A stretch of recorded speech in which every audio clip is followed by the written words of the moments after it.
The views and opinions expressed in the Golden Boot podcast are those of the speaker and do not necessarily reflect the views or positions of the Golden Boot podcast as a whole. Y'all ready to get rolling? Quiet on the set.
Hey, welcome back. Another hot episode of the Golden Boot. It's your boy Pooh Bear. I got my man Ant Petty Murphy in the building, and we are on episode 198, and we still having technical difficulties. Yeah, that was my bad.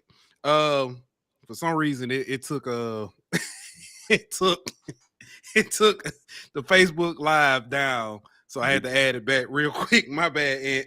It's not you. Oh, I thought I was tripping, man. No. I'm so like, man, I know we're going live. Like, why it ain't popping up? I was looking out because I went to look and then I didn't see it. And I looked up. I said, "Oh shoot!" But it was too late by then. You know, show must go on. But we got a good one tonight. Listen, some heroes wear capes. Some heroes fight fires. Some heroes fight wars. Well, we got a hero joining us that give us good bets. So I'm looking forward to that.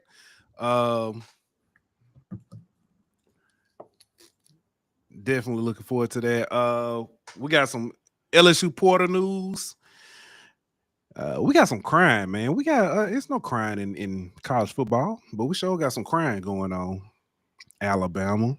Oh, yeah, I seen it. They about as bad as Ohio State Senators. Yeah, Alabama gonna make a law by giving NIL offering NIL. Soft. If you were an Alabama player, you will be subject to 60 days. And I don't know. Alabama jails might be worse than Mexico jail. It's bad down here, man. It's bad here. But yeah, I'm looking forward to it, man. Speaking of soft, never mind. I was gonna say it's gonna make you drink. I didn't tell you this the other day. I got a D1 athlete back in the house. He's home for Christmas. Yeah. I yesterday, it may have been the day before, but I immediately text this coach. Said, "Coach, appreciate you sending them home. But next time you send them home, send that meal plan with them." Because yeah, they do eat a lot. Yeah. But man, we got a good one in store. Let's go ahead and get to it, man. Give a shout out to our sponsors over at Bet Online. BetOnline.ag. We will be back in 1 minute. BetOnline.ag is your number one source for all your sports information, stats, news, and scores. Get the latest odds, lines, and player injury reports for this year's NBA and NHL playoffs. BetOnline is always your sports information headquarters. This season, we have you covered for all your sports wagering needs. We have everything from NBA, NFL, MLB, and NHL to golf, tennis, UFC, and boxing. BetOnline is the fastest and easiest way to get your betting info, including live betting options and your favorite casino and card games that you can play right from your home. Head on over to betonline.ag today or use your mobile device to get in on the action.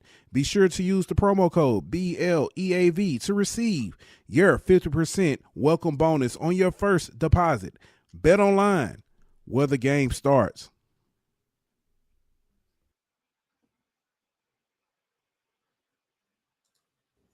And we are back. Man, let's talk, man. Some Portal news real quick. Looks like LSU got another one since we last talked with you guys. I can't think who it was. Nick Anderson, as a matter of fact. Nick Anderson. We got 2 committed, technically, didn't it? Well, it was Nick Anderson. Who was the other one? Delane. Delane, we did. What up, everybody? What's good, Adrian? He finally called us tonight. We talked about Jackson State the other night, so that might be why you didn't come on, because I know why I know how you feel about Jackson State. But yeah, man, LSU got two more commits. We got a big hog Molly is on campus right now. Yeah, 6'6", 350. That's the A and the B gap at the same time. So definitely, man.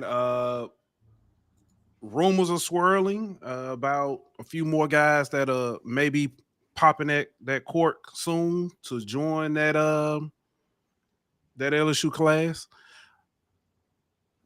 Hopefully it's that the safety out of South Florida. Oh yeah, I forgot about him. I was talking about that interior offensive lineman.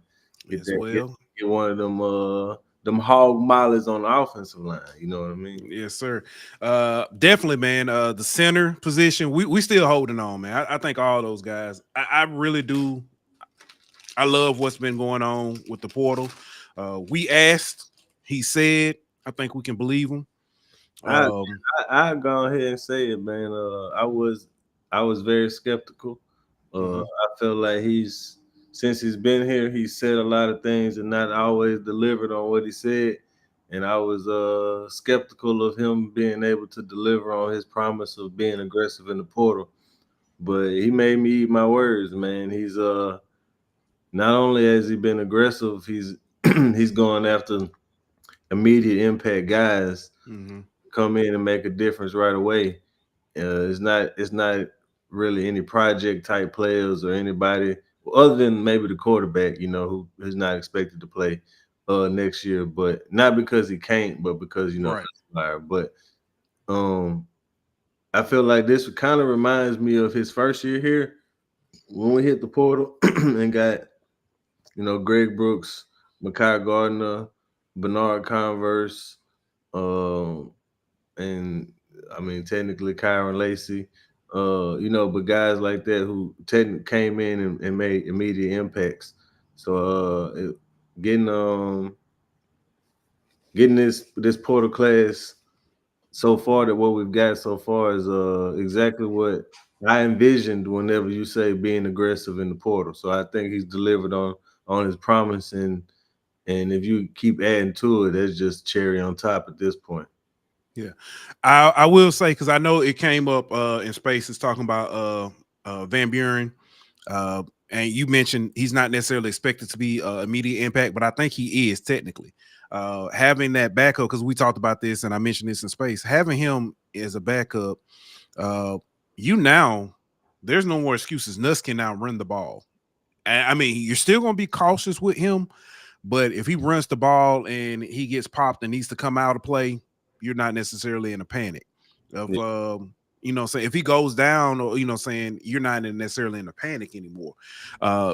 You have somebody who's got SEC starting experience. You now technically have 2 quarterbacks with SEC starting experience. You've got a guy who honestly shown a lot of flash, a lot of promise. Is the type of athlete that BK is used to having at quarterback. He's not necessarily, and that's one thing. He's not also necessarily a run first type quarterback either. He's elusive. I looked at it. His run stats. You want to take a guess what they were? You probably already looked at it. They're good. Negative 49 rushing yards on the season, but that's also sacks. But to be fair, like he had you and me blocking for him up front. You know what I mean? Right. Mm-hmm. So yeah, and I had a bad knee that day. I mean, I'm 210 pounds, so you know I ain't finna be much help blocking. But man, like I said, I'm excited about what we got in the portal. So what was that? You just went underwater for a second. I don't know what was that. But yeah, so I do say Aaron brought up, said bowl games, and he said bowl games were started. Yeah, bowl games started last Saturday. We didn't talk much about it. South Alabama played Western Michigan. Yeah, man. I thought so. I'm doing a pick 'em, right? Right. And so you know, it's all these opt outs and all that in the bowl games. Opt outs, you got coaches opted out. Yeah, for sure. But and hell, you got a whole team opted out. But so I seen all the guys that wasn't playing for South Alabama. Mm-hmm. You ain't got your starting quarterback. You start, man. I'm like, because at first I picked South Alabama, and I seen they had all the people out. I was like, oh, let me switch my pick. I'm sorry, sons of guns still. Listen, I'll tell you, and then we can go ahead and get to our guest. I will tell you, I put a wager on South Alabama, right? And then the game comes on, and they say starting quarterback's not playing tonight. Starting running back is out. He's entered the portal, and your starting wide receiver is out. Yep. I kid you not. I said, no.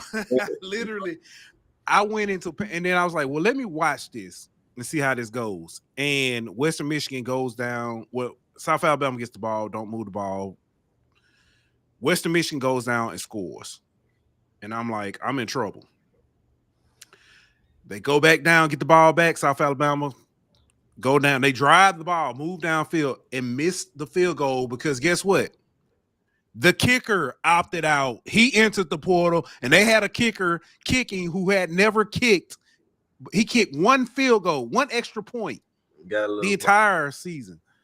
He missed the field goal. Western Michigan goes down and scores again. It's 10-0 before you know it. And I'm like, I'm gonna have to ride this one out because there were no other games. Yeah. So South Alabama came out and made a good push. So I was happy to see it, man. The kid Anthony Eager, that's the kid who scored against LSU. He's a good kid, man. He was when Jay Sean was we visited, he was Jay Sean's host. That's the kid who I don't know if you remember the when Jay Sean had the hurdles, the race, and it was neck and neck, and they had like that photo finish. That was the kid who photo finished with him. So it's like, you know, it's good friends and stuff. But man, let's go ahead and get to our guest. Words can't describe them. Let's go ahead and talk about them. In the words of Jeezy, or Jesus said something like this: "It's your favorite Kappa's favorite Kappa." Anytime you want to talk about interceptions, he's the man. If you want to know a fun fact, he's the man. If you want to build a brand, he is the man. And we don't even have our hand claps anymore. But welcome back to the show, our good friend, Allan Bell. Thank you for joining us, AB. Thank you. Like, we don't have our hand. I got to do it. Nope, I don't have our hand claps. I appreciate you guys having me back, man. It's good to see you guys. Hey, I'll tell you this, man. You were talking about the transfer portal. Dude, LSU and Oregon, y'all are just running it, man. You're just taking everybody that you want, man. It's been fun to watch. And, with BK down there, like, light a little fire under him. You know what I mean? Like, hey, it ain't free around here. Like, we win titles. You know what I mean? Like, dude. Yeah. So that's good to see, man. Yeah, for sure, man. For sure. AB, you posted earlier. You've had a fun ride this year with your Vols. Yeah. I know I sent you a text message after the game. Smoke them if you got them. Yeah, big time, big time. Man, it's been fun. I have to say, Tennessee has been fun to watch. But they've been up and down. Oh yeah, and offensively, defensively, offensively. You're right. Like that's the weird thing is it's like the first 5 games, man. Like Tennessee was all offense. Like Nico looked good. Dylan Sampson down there from Dutchtown High School, man. Like offensive player of the year. He's been a stud all year. But you're right. Like they were scoring points. That Oklahoma game came, and it's just stopped. Now, luckily they got a really good defense. You know what I mean? But it's been weird. Like they remind me of the Philadelphia Eagles, and I'm not saying like talent wise, but like the way that they go about it. Like you think about the Eagles, you're like, oh, this team they fit a score. Like Jalen, AJ, like they're fit to do it. Saquon, and then you're like, oh wait, they're trying to win 20-6. You know what I mean? Like that's kind of their style. So it's been weird, but hey, Tennessee's been bad for a while. Like it's just nice to see wins. You know what I mean? Like It's been a minute. Yeah. I know you're a Tennessee fan, but news came out today. Pavia's coming back for another season. Yeah. Vanderbilt quarterback. Look, man, I'll tell you this. Like, it's impossible not to root for that dude. Like, he's just a sawed-off quarterback.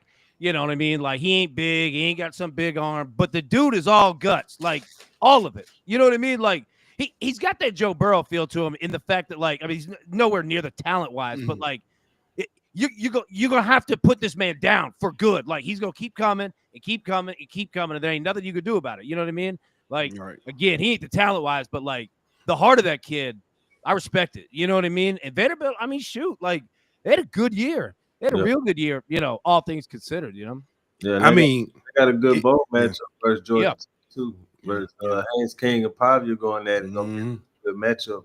But I think Pavia, I call him Mexican Manziel, bro. Like, that's what he reminds me of, like his play style and just how he could kind of unorthodox, just creating plays just magically in the backfield, and then just something just happens, But I think it's huge for Vandy to be able to get him back for another year and kind of build off their success they had this year.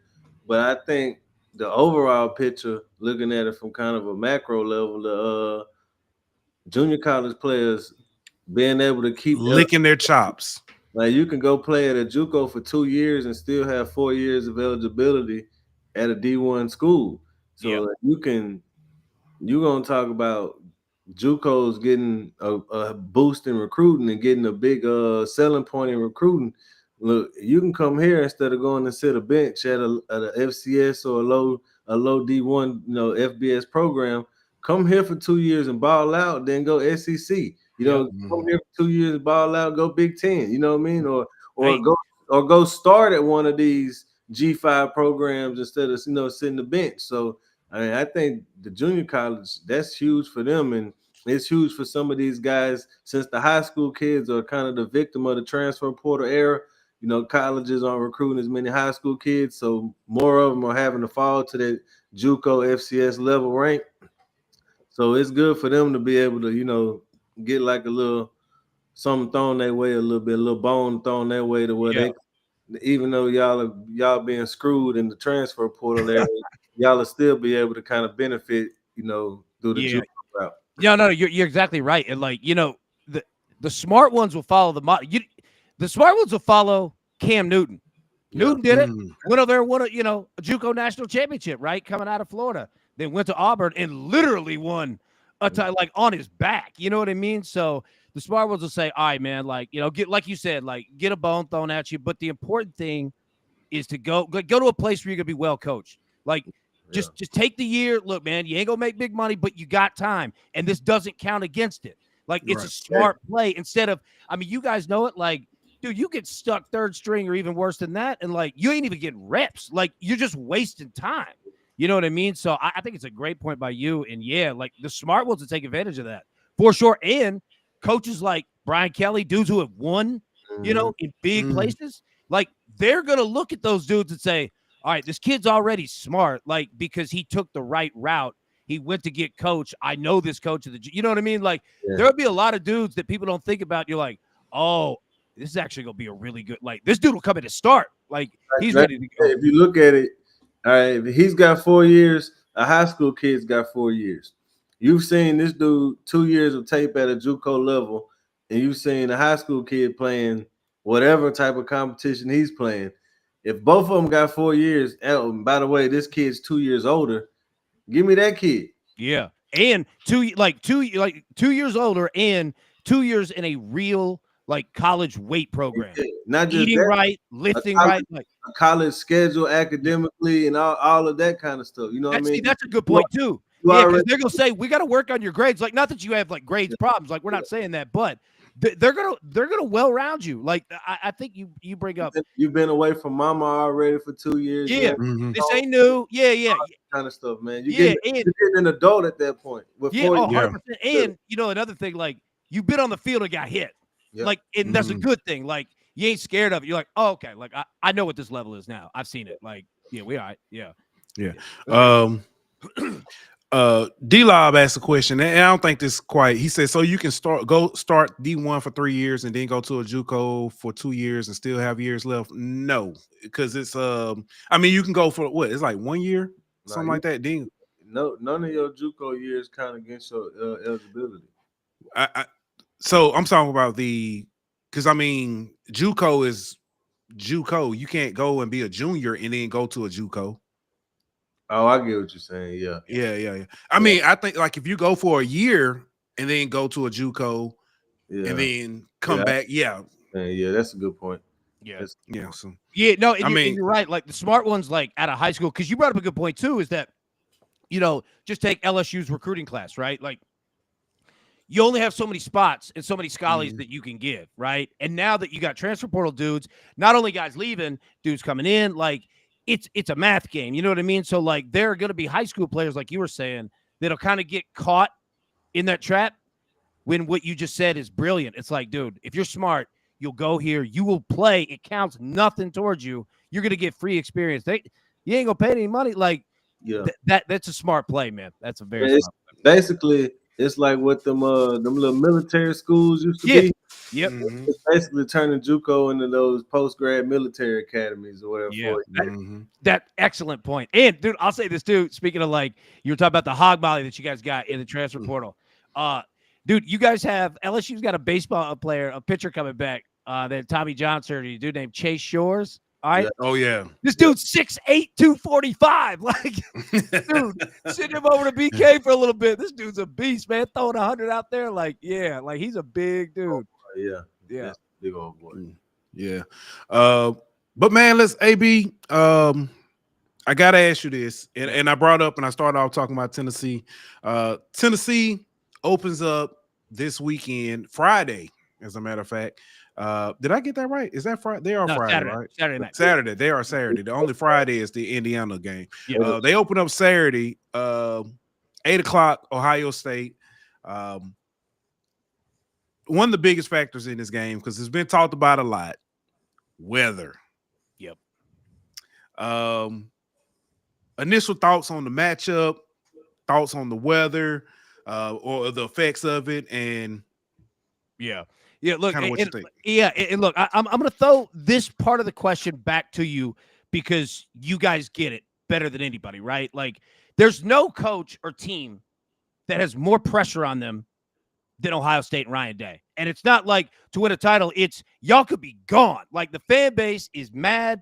Like, they're upset. You know what I mean? So the first part of that is how much do you think that plays into it? Because pressure's real. Like, if it gets out of hand early on you,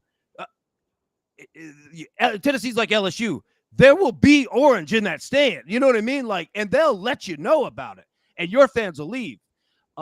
Number two, like, you know what? Like, if I were Ryan Day after that Michigan deal, I think I actually would have preferred a road game.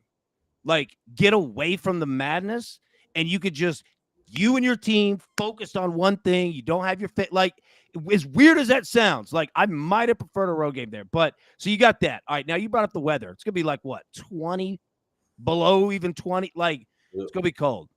Ohio State's got a great defense. Snow. Yeah, like if Tennessee, I'll say this: Ohio State's got a great defense. Tennessee's got pretty good defense, right? If Tennessee can run the ball, all right, with the Louisiana kid, Dylan Sampson, if Dylan can go off, Ohio State's gonna be in trouble because Tennessee has a problem scoring. You brought it up, man. Like Tennessee is always down at halftime. No matter like they were down to Vanderbilt at halftime, they were down to Alabama. Like they're down, but they always come back. And once Tennessee gets up on you, the defense is good enough because they've got 8 dudes on the D line that are going to play in the league, right? Like, they like once they get up and can pin the ears back, you have no time and you're not running the ball up the middle because they're 350 apiece, right? But can they get up? Like that's the biggest question. So Josh Heupel, man, like they've got to figure out. Like you've got to take Ohio State out of this game immediately. Yeah. Like let them feel the pressure, let their fan base feel the pressure, let them get upset. You know what I mean? Like it go and put points up and just own the ball. You know what I mean? If they could do that, Buckeyes in trouble. If they don't, Ohio State could run Tennessee out of the gym. Like Ohio State could do that, and Tennessee's not that great. Like Tennessee ain't winning the title, but they're good enough to be here. But they could get run out of this thing. You know what I mean? Like Vanderbilt was up 14-0 like that right out of the gate. You do that against Ohio State, their defense is too good. So yeah. If I'm Heupel, I'm kind of taking notes from that Michigan game where what's his name? Mullins ran for like $120 on him. Yeah. And I'm making them stop Dylan Sampson. Yeah. I'm keeping their offense off the field. I don't want it to be a shootout. I want to win a 17-14 game. You know, I want to win a game like that magnitude to where I don't have to try to go score for score with Ohio State. I want to keep them off the field, and they have great defensive ends at Ohio State. With JTT, Sawyer, you know, those up the middle though, they're not as stout. So I try to see if I can't, you know, get Lance Hurd pulling and try to run behind the big old line Tennessee has, and slow this game down and play one of the, make it ugly. You know what I mean? Just bring it back to you because look, you're spot on. And like Tennessee running the football, like Nico doesn't run all that much at all. He can and he will a little bit, but he don't like it's Sampson, 20-something carries a game. Like he'll take the load and he'll run A gap, B gap. Like just like you said, he'll go up the middle. He does it, you know, all game long. First quarter, fourth quarter. You know what it reminds me of is some of them Les Miles games. Exactly what you just said. No, we run up the middle and we go run pitches. Like you gonna have to stop it. We might throw it 12 times. We'll run it 60. You know what I mean? Like I think that's the like lull Ohio State to sleep with that run. You know what I mean? Lull them to sleep with that run. Then Nico's got to connect on them though, but give him play action off of that run game. Catch Ohio State sleeping, and if you connect on one or two of those passes he was connecting on the first 5 games of the season, then all of a sudden just stopped. If he can go back to being able to connect on those, all you need is 1 or 2, and then run the ball with Sampson, and you'll be all right. Because I think y'all's defense can stop their run game and try to force Howard to beat you. And I don't know. Yeah, I agree. And you know, I'll throw this question back to you. Like, okay, so you just talked about the weather. Gonna be cold, right? Now. Nico plays best because, I mean, you know, kid's a freshman, right? Like he's young. He plays best with tempo. When Tennessee is going with tempo fast, right? Because you don't have to think. Like it's quick. It's quick snaps, first read, throw it, get back to the line, let's go again, right? I wonder if the weather affects that. And like you said, the smart play is slowing it down. You know what I mean? So it's like you're going to have to find kind of a balance in there. I'm with you, though. Like, this is a time of possession game. If you can own the time of possession and convert, like, you're good. The good thing for Tennessee is they've got a great kicker and they've got a great punter. So they're not afraid. Like, Heupel will do some crazy stuff on 4th down. He'll do some wild stuff, but the punter saves them a lot. You know what I mean? Like the dude's got a boom of a leg and he can stick it, and they've got a field goal kicker where they trust him. So yeah, like I'm fascinated with the okay. The over under is 46.5. Where are you guys going? I know it's tough, right? It's the lowest one. I don't. So we can see Ohio State versus Oregon, or we can see the Ohio State versus Michigan and Penn State, where they only scored 20 points. Yep. And then you got to hope that Tennessee matches that. I'm honestly leaning under on that one. Yeah, I am too. Like you've got two defenses who are really good in the red zone. Mm-hmm. They're really good.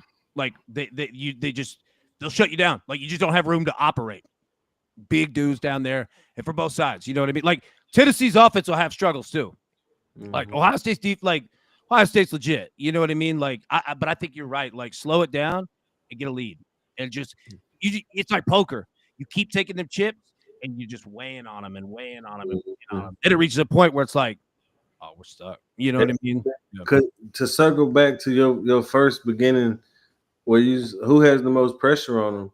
Yeah. Like if you make it a game to where it's, Tennessee up 17-14 in the fourth quarter, with Tennessee having the ball, and they just handing it to Samson, and then Ohio State not only has to worry about that, they start feeling the weight of we have to win this game.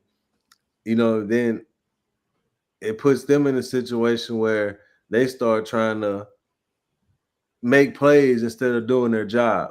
Yep. With, you know what I mean? Open to 100%. Yeah, you're out of position. Yeah. Bigger runs and all that kind of stuff. You know what I mean? You trying to guess which gap the running back going to instead of staying in your gap, and he cuts it back for a 30-yard run, and then now they're in field goal range. All this kind of stuff. So, and then when Ohio State gets the ball, Will Howard's going to be pressing. He's going to be trying to make plays, and when you got Pierce and those boys rushing them, it could get to a situation where the pressure of them having to win ultimately makes them crumble. You know what I mean? In the moment, just because y'all are still in the game or up late in the game, and they have that pressure to win so bad. Yeah. I think you're spot on with that. And I'll tell you this, like from a penalty perspective, I could see a lot of offensive holding calls on both lines. Tennessee's offensive line, like they're pretty good, but they'll get hold, like they commit holding penalties like crazy, man. Just because, like, dude, sometimes it just takes too long. But like Nico takes too long, and it's like, man, you got to have a clock because your O line's not that great in pass pro. They're good at run blocking. Pass pro could get a little, you got to throw it quick, get it out of there. I could see that. See some drives get stalled. So I'm with you, man. Like the under's probably the play on that. Yeah. Well, I did some research. And by research, I've played several dynasties on college football. Ohio State has only made it to the championship one time in all the dynasties I've ever and they ran into me and they didn't do well. So I'm pretty sure that I'm taking Tennessee on this one. All right, so first up, that's awesome. I love the dude. You're doing the data like on your own here. All right, so who do you guys have like in the championship game? Like looking at the bracket, like and I'll tell you who I have if you want to take a second, because I know I just threw it at you, right? Like I'm gonna go Oregon and Notre Dame. Like I think if Notre Dame gets past Indiana, which I think they will, like, and this is no disrespect to Georgia, but Notre Dame can run. Notre Dame can run you out of the building. You know what I mean? Yeah. Like, who knows what we get from the quarterback position with Georgia? And again, it's no disrespect to them, but like ever since that loss to Northern Illinois, like that was the best thing that ever happened to Notre Dame. Like they've been a wagon ever since that. Like they cover overs by themselves offensively, and they can shut you out of games. And then who are you gonna get? Penn State or Boise State? Like, yeah. Like I'm gonna roll Notre Dame, and I guess Oregon. I mean, Texas is there. You know what I mean? Like either one could go. But I'll go Oregon, Notre Dame. What do y'all got? I was gonna say Georgia, which could very much happen. Like, yeah, but I think not only because you're such a compelling argument that you made for them. But, Carson Beck injury, man. I don't know how much I really trust Gunnar Stockton.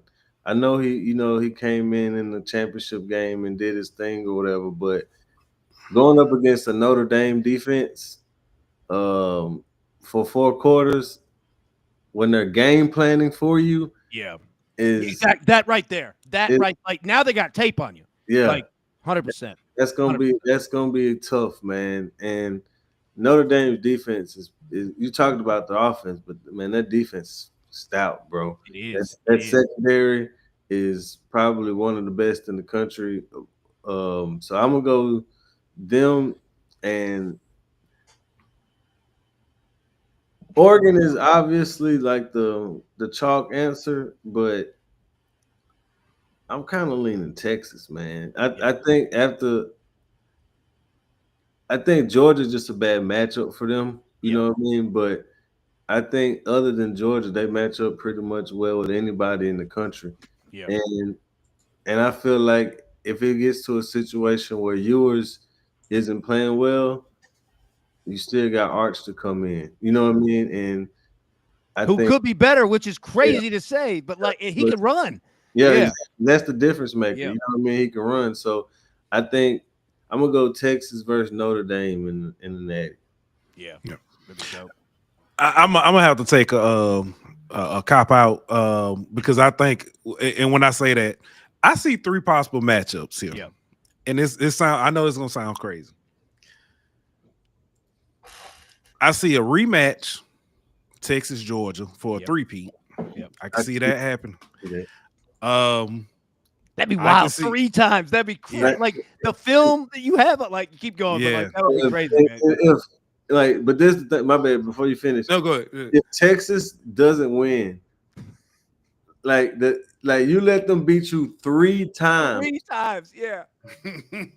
Yeah. That's, and they'll most likely be with the backup. Yeah, and they say it's hard to beat a team twice, but if you beat a team 3 times in one season, dog, and it's a conference team, like come on, man. Okay, I'll tell you this. Let me throw this to you real quick before you finish with the other ones, because I wanted to ask you guys. So the teams that got a bye, right? Mm-hmm.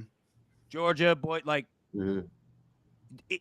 is there any factor into these 2 things? Number one, these teams ain't even gonna have played for a month.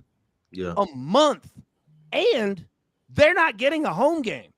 It's a road game for them too. You know what I mean? Like, I'm interested if there's any rust with those teams. You know what I mean? Keep going. Like, I didn't mean to interrupt you, but like, no. I keep thinking about that. Like, not playing for a month is something when the team that you're playing just beat a top 10 team like last week. You know what I mean? So keep going. Yeah. So to your point, on the HBCU side, the Celebration Bowl, every year the MEAC team is off for, I think, what is it, like 2 weeks, or typically 2 or 3 weeks. 3 weeks. They're off for 3 weeks. The SWAC team is only off for 2 weeks. Well, this year is only 1. They weren't even off. I take that back. And the MEAC was only off for 2 weeks this year. Only off for 2 How does weeks it normally this year. play out though? Is it the rested team or? So the MEAC has been running the tables with it up until last year. It switched to SWAC has won the last 2. Yeah. So the rest versus rust argument has always been there, and they've saying that. But I don't know if that matters anymore. Agreed. And like that's why I asked, because it's like I don't know. You know what I mean? It's like it might be great. But 1 month, 1 month versus 2 weeks is a big difference. I'm gonna tell you why I think, and this goes back to the HBCU thing, where I think it factors in, because the MEAC team, the rest of the team, is always, for the most part, been the more physical team. Oh yeah, that's true. And you know what I mean? And so if you give the physical team a month to rest up, and you know what I mean, and they're not, physical teams aren't necessarily relying on timing of routes and you know what I mean, quarterback, wide receiver chemistry and all that. You know what I mean? They just handing the ball off and running down your throat. You know what I mean? So they don't really have to worry about the timing that the month off could disrupt they get a month off for their offensive line to rest up, heal up, their running backs to rest up and heal up. And so they got fresh offensive line and running backs, and they trying to run it down your throat. So to your point, which is a great point, you're exactly right. Boise State, that's good for them. Yep. Georgia with a backup quarterback, he's gonna get practice time, but he ain't getting gained. Like, I'm fascinated with that one. You know what I mean? So yeah, we'll see, man. But yeah, keep going. But for Georgia, it might be a good thing. Yep. Because they get physical too. Yeah. Not just that, they get another week for Carson Vick. I don't think he's gonna be able to play, but they get another week of practices with Gunnar Stockton before they have to play him. You know what I'm saying? Like, that's a good point too. Yep. And like your coaching really matters there too. Like dudes who have done this before, like they know how to handle time off, which obviously, SEC coaches are going to know how to do that. Like, especially that dude, Kirby. Yeah, you're right. That's a good point, man. Yeah. All right. So so do you got? All right. So you said the 3-peat possible. The 3-peat possible. The matchup I actually think, and you've kind of convinced me on this one because I was thinking Georgia. But with Notre Dame, so the matchup I think we end up seeing is Texas Notre Dame. Yeah, I like it's gonna be like I feel like it's Notre Dame or Georgia. Like and nothing against SMU, nothing against Penn State, nothing against Boise State, right? Like I just think that Notre Dame and Georgia are just much better. Like other than a catastrophic injury to a key dude, which Georgia is even had and still is handling it like. It's just going to be tough for any of those other ones. You know what I mean? So I'm with you on that. And then, like, who would Texas play? Arizona State? If they beat Clemson? Yeah. And nothing against Arizona State, but, like, they were picked to be last in the Big 12. Like, they've had a hell of a year. Scatterboo, a motherfucker. He is, dude. Yeah. Like, he's unbelievable. I like Scatterboo. Yeah. But you're right. Like, Texas with an O-line, like, when they're on it, dude, and yours is accurate, they're almost impossible because they use their tight ends correctly. Like they when they're on their game, it is just almost impossible to mess with them, man. They're that good. Yeah. Now the last one, the matchup I want to see. Give me Arizona State versus Boise. Let's go. That'd be dope. That would be dope. Like that would be so much fun. Like I'm definitely for a chaos factor. You know what I mean? Like, and if it's not Boise, like Indiana. You know what I mean? Like, just let's see what you got. Like, that'd be fun. Look, Arizona State keeps winning. Like, they keep going. Like this team, But it's like so. Well, for the past 20 years, the national championships have all been in the South, except for Ohio State. That's crazy. Ohio State, Michigan, and USC. They're physical. And look, Andrew brings up a good point. Like in the chat, like believes Georgia will out physical either Notre Dame or Indiana. Like that's a great point in that if you stop, like Notre Dame can run all day long, but if you're Georgia and you're like, oh, like we play LSU, Alabama, like we play running backs, like we know how to stop that. If you stop the run on Notre Dame. That takes away a big chunk of what they're trying to do. So Andrew might be onto something with that. That's a good point. That's a good point. I thought about this one too, but I just wonder, can Georgia score on Notre Dame's defense, man? Yeah. The backup quarterback, how does he play? Because it's either going to be great or horrible. And that's going to be his first game. Yeah, you know what I mean. The first time was fun. He don't get a game to get his legs wet before Notre Dame. It's like, hey, you got to come play this Notre Dame defense. Yeah, you're the dude now. Like now you got pressure. The last time there's no pressure. Yeah, 100%. Yeah. He puts up the Oregon Boise State Part 2, Genty's Revenge. Like I said, I like this, and I thought about that. I'm gonna tell you why I don't think so. I don't think that Oregon can beat Texas. I think the only team who could beat, I'm not going to say that only team that can, but I think the team that's going to give Texas the most problems is going to be Georgia. Yeah. Nobody else on here I can look at and be like, oh, yeah, Yeah. I will say this, though. Like, Oregon D-line is It's Legit. stout. Yeah, And it's stout as hell. And like often, like what helps them is that they score immediately. Like their first 2 drives are scripted and they know what the hell they're doing. And like I mean, I don't care who you're playing. Like if you're playing from behind, man, Oregon starts they start cutting legs out of your playbook. You're like, there goes a run game. Now we got to throw it. And like you said, now the D line comes into play. Like that's the problem. But Birch and them guys, man. Yeah. Like But Texas could do that too. Yeah. Like, but see, the problem is you don't know what Texas you're gonna get. Like, I don't know if Texas can get up 14 on Oregon. I think Oregon could get up 14 on Texas. That's the difference. That's fair. Yeah. That's fair. Let me ask this: of this weekend's playoff games, which one is your favorite?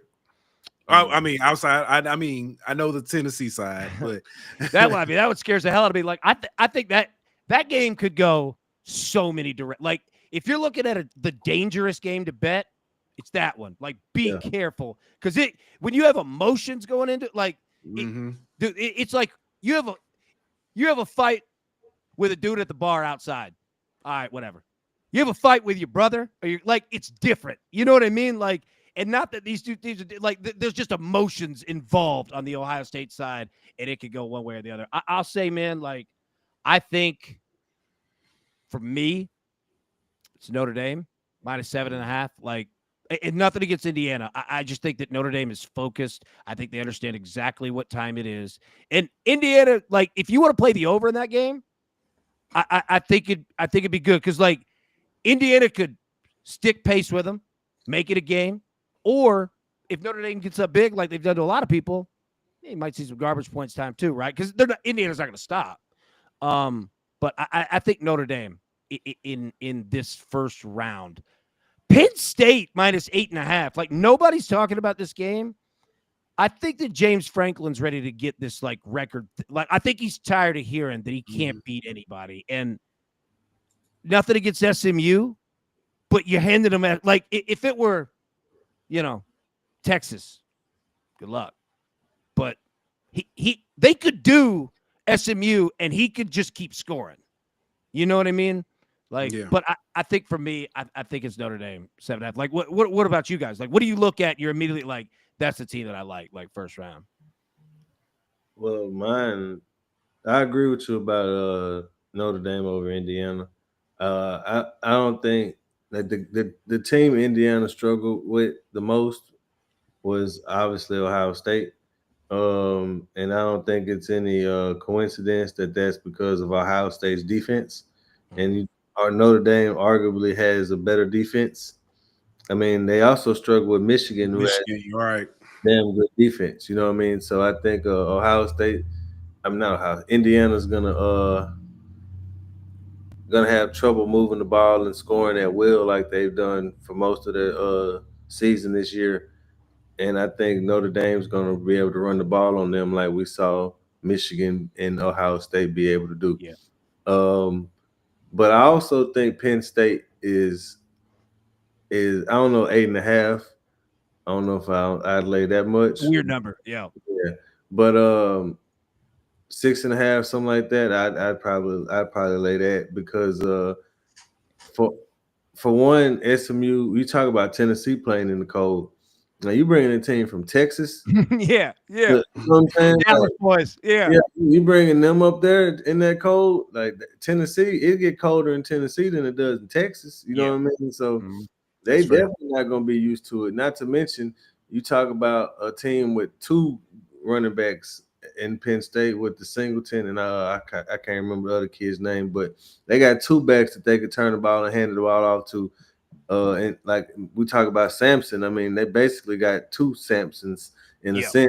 You know what I mean? So can SMU handle the physicality of Penn State's running game? And if they're able to run the ball for 6-7 minute drives, can SMU quick strike score enough to match them, score for score? And if not, how do they block Abdul Carter? How do they? That Penn State defense ain't no slouch either. So, I don't think Penn State necessarily has the athletes out wide to compete with SMU. But I think in the trenches, I think they could be trouble.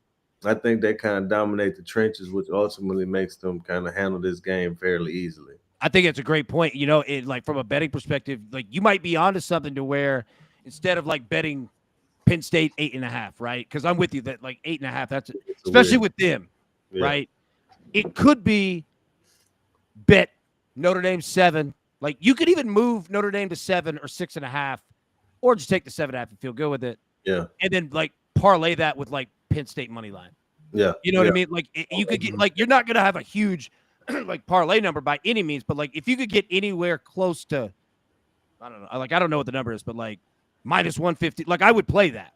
Like I would look at that and say, all right, I'm just gonna ride this as one bet because I feel Penn State will win this game, and essentially then you're betting on Notre Dame, right? So it might be the way. Yeah, honestly, this is a game. Well, I say this is a game. This is the way they've kind of numbered these games as far as put those not the totals. I'm sorry, put the spreads. This is a weekend. I'm looking at teasers all weekend. Yeah, 100%, man. And put some stuff together. Yeah, because like, look, I'll be honest. Like, okay, let me ask you this, right? So, how do we feel about Clemson? All right, so Texas is a 12-point favorite. It's a big number, but look, every playoff game, every college football playoff game that we've ever had, like 82% of them are blowouts, right? Like now this is different. Oh my God. But they've been blowouts. Like the big spreads have covered. You know what I mean? I don't hate it because I think Clemson is catching Texas at the absolute worst time. Like if Texas were coming in riding high, like it could be a sleeper. But like Texas, like Clemson has all of Texas's attention. All of it. They all know exactly what time it is, and they're like, oh, we know what you do. You know what I mean? Like, we just got to take care of Klubnik. Like, don't let him go wild. Then you ain't got no option. You know what I mean? So, what would you do with that game? Yeah. I'm sorry, because I'm looking at this UNLV Cal game. And what's the score? It's 10-7 Cal right now. Cal went down, drove easily, got a field goal. Oh! UNLV with a fake punt. Did it work? Oh, yes. Nice. They in the red zone now. Nice. I know UNLV's without their top wide receiver. Like, dude, and what the transfer portal last week, like a week before bowl games, which I know you got to do it before spring semester starts, right? Yeah. But, dude, like, it's making this so hard. And what do you do if you're a player? You're like, I don't want to just quit on my team. Like, but. Kind of got you, man. Yeah, it's wild, man. Yeah. So, all right. So it was a fake punt. Like it was a fake punt. Did the punter run it? Like what was the play design? No. I didn't see it. So it was beautiful. It was. They snapped it. The punter steps up like he's about to punt it. Cal is coming in for the rush, and the line even goes downfield. The gunner from the right side comes underneath, and the punter kind of look like he's on, and then he just kind of. Oh, jump past it to him. And dude caught it and took it. Like that's a Les Miles play for sure. You know what I mean? Yeah.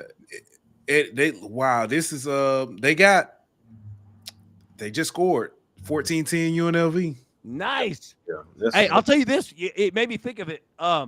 Tennessee's punter, one of them Australian dudes. He could punt 65, 70 yards with both legs. He can go left or right. It's weird. But what you said, he'll get the punt and he'll stand there. Let his gunners get down, right? Like if you don't rush, you're in trouble. Like he'll hold it. And keep an eye on him to run it. Like he's just good enough and he can move his legs. Like he could go to be punting left, switch it and punt right and boom it. This dude I don't know where they find these guys. Like that is such an asset. And you mentioned a kicker was in the transfer portal in one of these games. Like there's money out there where kickers are hitting the portal, dude. Yeah, South Alabama's kicker hit the portal. As a matter of fact, Louisiana Tech kicker, they're not gonna have him for their bowl game. They replaced Marshall in the Independence Bowl.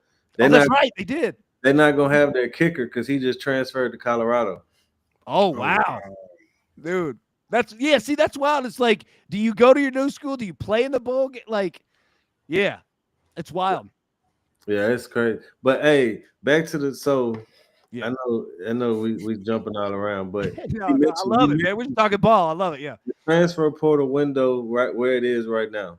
So Mhm. like the only solution that I could think of, right, is to force kids to go to school for a full academic year.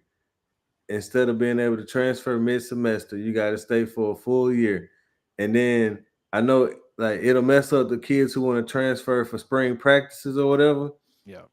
Get rid of spring practices and just go full summer straight into fall camp. Like an NFL training camp. Like Like, an NFL training yeah. camp. No spring training, then summer break, and then then go back to fall camp. It's just straight summer workouts, summer practice straight into fall practice, and then go to the season. You know, that Jeez. like that's more like a lot of high schools run more like that. That's kind of how it's, you know Yeah, what I mean? Like, Yeah. yeah, yeah, when we were all playing in high school, like it was like summer workouts, summer, get yeah. together, offense, defense, whatever you said. And then, yeah, like you had your little fall camp. Like, In Louisiana, you can have spring practice in high school, Yep. or you can defer that and get like an extra week in the summer. You know what I'm saying? yep, Like, yep, and so like if they know that they got eighth graders or whatever coming up that they want to get involved in they'll defer their spring to the summer and get that extra week in the summer because it's more valuable than 10 days in the in the yep. spring where you got half your team. See, Half dude, of, I love that they give them the half of, option too. half Yeah. of them playing baseball, half of them doing, you know what I mean? Like all that kind of Yep. shit. Yeah. And a lot of them too, like running track. You know what I mean? Like you're going to have Yeah, you know what ton I of mean? them. Yeah. Yeah. Yeah. I like that they give them the option because you could mix, like you said, like sometimes be like, hey, we got a lot of eighth grade. Like, hold off, man. Like, let's Yeah, we get got them all involved. Yeah. Yeah. have my team playing baseball and track. You know what I mean? Yep. I'm gonna just get it in the summertime where they're available. But Yeah. That's a good point right there. Oh man, they almost got this returner kill for Cal. He's standing in the end zone. He catches the kickoff, and the referees don't blow the whistle. You don't know if he's running at them. They're now at the 5-yard line. He's waving frantically. Yeah, he's like, dude, hey, like, and UNLV's like, hey, I got free shot, man. Yeah, Like, free I'm shot. just doing my job. Safety. Yeah. Let me see. that Clemson Texas game. Yeah. My concern. I like Texas to win the game. Yeah. But my concern, but other than the fact that they're Dr. Jekyll and Mr. Hyde, is what I saw Georgia be able to do to them up front with their defensive line and Texas's offensive line struggling at times. Clemson has a damn good defensive line. Yeah. If they're able to kind of make the game ugly for Texas's offense, and it might be a low scoring game, because I don't think Clemson's going to be able to do a whole bunch with Texas's defense. So I think the 52 or whatever it is, Yeah, 52 and a 52. half, something like that. Yeah. I might would take the under in that because I could see it being like a 21-17 game or something like that. You know what? Like, that is spot on. Number one, you're exactly right. Number two, we talked about Ohio State having pressure. Texas is next. Like, they're right there next. You know what I mean? Like, they all know what time it is. And think about this too, because it made me think of it when you said it. Like, let's just say Texas is up. Start of the fourth quarter, they're up, say, 14, right? Texas is looking at this like we're trying to win a title. We got to win 4 games. Yeah. They're looking at it like an NFL team, like the Chiefs. I ain't worried about winning big. I'm worried about not getting hurt. Like, I'm run pulling the football, punt it. Colin Simmons. I'm pulling Anthony Hill off that. Absolutely. Yeah. So it's like you could see a fourth quarter to where they're just like their opponent is now the clock. Like they're not trying to like they're trying to run the clock out, and 12 points is a lot, and you could get screwed. Like, I'm 100% with you. Like, not only 12 points, but you could see a fourth quarter where there might be 6 points scored. You know what I mean? Because Texas is like, we can just keep you out of the, like, you're just out of the game. You're not going to get the ball. we're gonna go on an 8.5 play drive, all right, and miss a field goal. You know what I mean? Like, I can see Texas being up, 28-13, something like that in the fourth quarter. Like you say, just sitting on the ball, just handing it off. Third and 6, handing it off. You know what I mean? Playing field position type defense, and then Clemson getting a late touchdown with 3 minutes left or something like that to make it 28-20. And so Texas don't cover the, 10 and a half, 11, 12. 12. Okay, Yeah. so Texas don't cover the 12, you know what I mean? But they dominated the game enough to where they should have covered the 12, Yep. late backdoor touchdown late. And I can see it. I see it going under the 52 though, 48, somewhere 42, 48, somewhere in that range. So, all right. So you bring up a great question, right? Like, what do we think is the highest scoring game, and what do we think is the lowest scoring game? Good question. Yeah. Like, go ahead. Yeah. Highest scoring, I think it'll be Penn State's SMU. I can see it. Yeah, I can see it. I was gonna say them or Notre Dame and Indiana, right? But like, it's like how many points is Indiana gonna score? You're right. Like SMU could score. Yeah, go ahead. But I can see the Indiana game going, similar to what you said about Texas. Like I can see Notre Dame being up 14-13 or whatever the case may be in the fourth quarter, and Indiana scores 10 points, late or whatever, and Notre Dame wins, 31-28, whatever the case may be, and they don't care what the style. Yeah, they don't. Like, they're just running the football, because that's what they do. Yeah, is run the So I can see Notre Dame winning by like 5, some 4 or 5 points, something like that, and everybody thinks it's a close game, but Indiana scored 14 points in the fourth quarter. You know what I mean, or whatever the case may be. Yeah. Thanks. So I got a good question for you. Yeah. Which team has the easiest path to the championship? Notre Dame. If Notre Dame gets past Georgia, like I'm with you, because it's like they could smoke Indiana, and exactly like you said, the score not be big, but it's one of those games. It's like you was never really in this. You know what I mean? Like the scoreboard doesn't reflect what it was, right? It's either Notre Dame or Boise State. That's who it is. That's yeah. I was thinking who's going to get through one of them, like, because Texas and Oregon are probably going to play, like, yeah. But see, now, if you Boise, like Penn State has to beat SMU and Boise. Yeah. You know what I mean? Boise just got to beat SMU to make it to the semifinal. They just got to win one game. Yep. You know what I'm saying? If Boise could just beat Penn State or SMU, whoever wins that game, they in the semifinals. Yeah. And if it's Boise versus Notre Dame, that's an intriguing matchup, right? Yeah, because they can run the ball better than you. Like, exactly. Yeah. Here's the weird thing. You know who has the toughest road? Is Oregon. Yeah. They got screwed, dude. Like, let's just say Ohio State wins, right? Yeah. That you got to play that team again, right? Who you've already beat. You don't want to play them twice. And then if you win that, you get Texas. Like, dude, like, I'm fascinated with that, because like they got screwed. Like that's a brutal spot for them. Yeah. So with that said, would you prefer seeing like the NFL model where then you move it to the lowest seed plays the highest seed and so on and so on? I'll say this.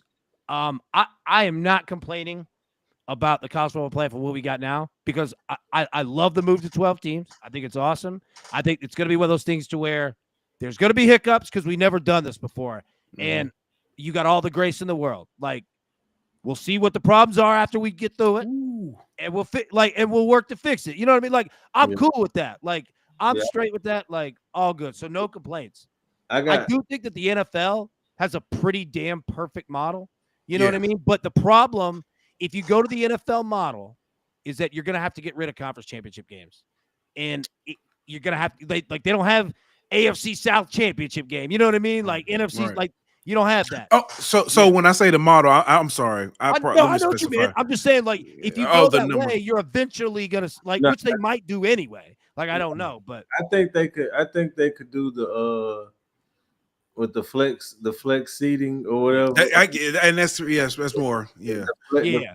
And I didn't mean to take it off the side. Oh no, I no. think you're right. Like, you know, you just talk about like the seating part, but like, Yeah. I think if they go that route, they would just say, all right, we're just all in on the NFL. Like, they would just keep getting closer Oh, to I it, get what you're saying. which might not be a bad thing. I don't know. Like, I'm not smart enough for the answer. Like, who knows? You know what I mean? But I think if you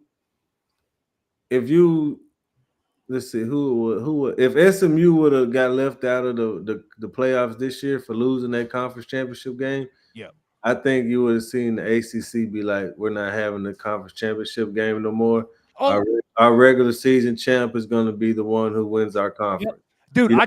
I told my dad that you bring up the best point in the world. I told my dad this the selection Sunday in the morning, right? Like, it was, you know, when did it come? It was like 11 a.m. when it came out. I was talking to him, it was probably 8 a.m. I said, dude, if I was the ACC commissioner, I would be on the phone with these dudes and saying, look, you screwed me last year. You put in Alabama over Florida State. I understand the injury. If you do it again,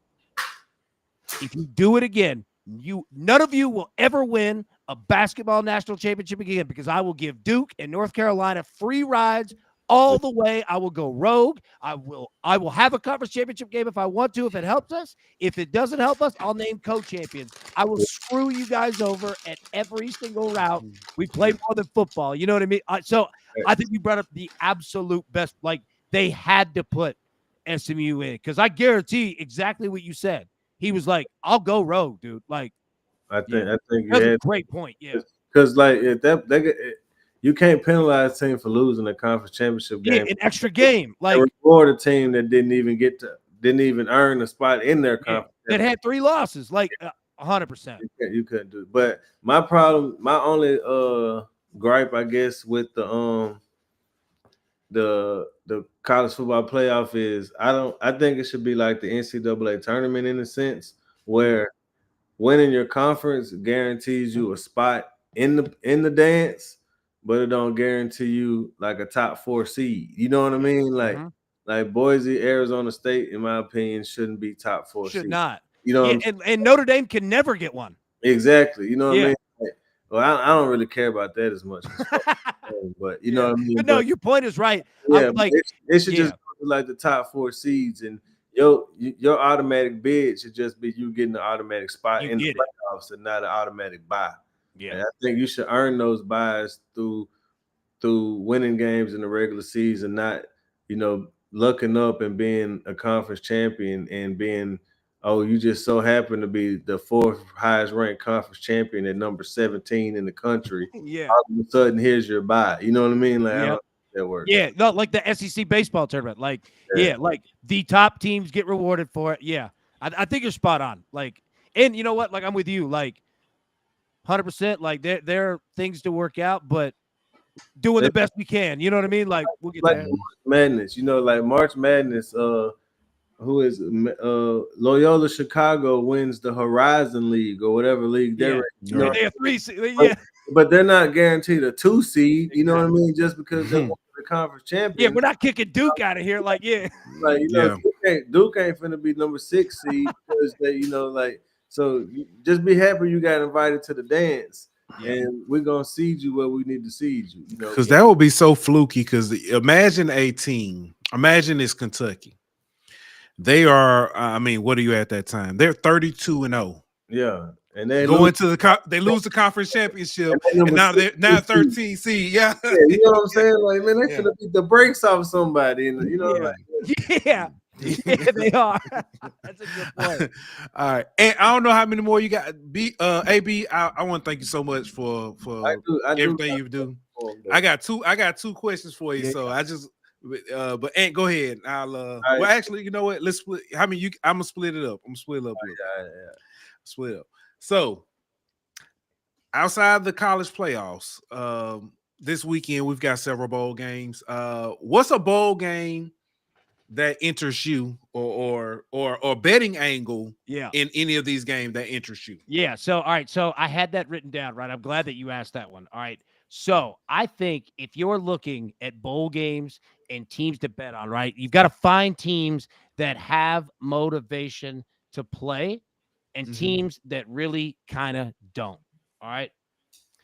What the hell do we do with North Carolina and UConn? All right. I don't know what North Carolina is going to be like at all. Right. And then I kind of feel like, dude, I just had it. Oh, I just lost it. Texas A&M against USC. I kind of feel Texas A&M here. Like, Yeah, I think USC USC don't have shit. Yeah, exactly. Like nothing. And I think they gave everything they had in that final game against Notre Dame, and they played good. Yeah, they think they lost two, 3 receivers to the portal. They lost a couple defensive linemen, a couple secondary guys. That's the main thing I look at is how many guys in the portal for these teams. Because like we talked about Louisiana Tech, and they replacing Marshall in the bowl game. They don't have their starting kicker. The backup quarterback hit the portal. A couple of their secondary guys hit the portal. You know, like they got a team. Only reason in my opinion, they were able to field the team for the bowl game is because they're on the quarter system and they still in school right now. Yep. You know what I mean? So they all the team is still on campus for the most part. That's the only reason they were able to even do it. You know, like, but in the other one, I didn't want to interrupt you, but I want to say no. Before I forgot it. All right. So Iowa State, Miami. Cam Ward's not going to play in this game, right? Like he's going to the league. Yeah. If Cam Ward does not play in this game, I think he's playing. Is he playing? Okay. If he's playing, they're a 3-point favorite. Like Cam Ward, I don't like that dude is good. Like he could tune up anybody, right? If he's not playing, that entire team is Cam Ward. You know what I mean? Like Iowa State will come in with something. Like I'm fascinated because I have no idea. I mean, he's gonna be, you know. I heard that because Shador is playing in their bowl game. Is he? Okay. Yeah. And so I heard that he talked Cam Ward into playing in his bowl game. Nice. Okay. So yeah. If he's playing, I'm with it. Like Cam Ward will light you up. Yeah. Something wrong with your mic, Pooh. Can't hear you. Yeah, on that mute. Yeah. Right, what about you guys? Yeah, I took it up. So no. I'm looking at it, and Cam Ward is expected to play in this game. Yeah. He's going to battle for this bowl trophy. Yeah, and they only 3-point favorites. Where is that game played at? Where is the Pop-Tarts Bowl? Is it in Florida? I think it is in either Florida or it's Orlando. Yeah. Okay. Oh shoot, that's a home game. Yeah. Yeah, that's a good. I think. What the hell do we do with Alabama and Michigan? Like Alabama, I don't think they care. Go ahead. Sorry. It's a rematch of last year. Yeah. Yeah, it is. Like I don't think Alabama cares at all, right? And like their offense devolved into literally just QB run and try to find Ryan Wade. Like that was it. And then it was just QB run. Mm-hmm. Like Michigan just faced that. You know what I mean? Like the problem is Michigan can't score. Like that's the problem. But they run the football. That might be an under game. That might be a severe under. There might not be any points scored in that game. I got a couple of them. Yeah, what you got? Georgia Tech, Vanderbilt, just because you got two teams nobody really thought would be where they at this season. Two quarterbacks that are just absolute gamers and just lay it all on the line. King's a beast, yeah. Bro, like they at the end of the game, there's no question that them two left it all between the white lines. So I think that's gonna be a hell of a game. Syracuse and Washington State. Like, what the hell is Washington State going to be? So their coaches left for Wake Forest, right? Like, but the head coach left for Wake Forest, the offensive coordinator left for Oklahoma, the quarterbacks in the portal. Like, they had a decent year, but like Syracuse is favored by 14, and that's a huge number. But at the same time, I'm looking like shit. It might not be big enough. Exactly. Like Washington State feels like the last days of like Enron, like when the feds found out, it was like, dude, all the executives are gone. Like they've all left. I'm with you. Like I have no idea what Washington State's gonna look like. Keep going. Sorry, I interrupted you. In BYU, Colorado, it's a conference game. It's the worst. But one. they didn't play each other this year, so they're not really familiar with each other. But damn, that's gonna be a great game, man. Yeah. Shador Travis last game in Colorado. You know, I think they're gonna try to put on the show. And Travis is playing too. Yeah, from my understanding, both of them playing. Yeah, he Travis came out and said he was playing. Yeah. So and BYU would love nothing more than to give them an L in their last game. So yeah, it's gonna mean something, dude. I didn't even think about that. Like that might be the best bowl game. Like that could be awesome. Oh, there's one more. I forgot about South Carolina, Illinois. Yeah.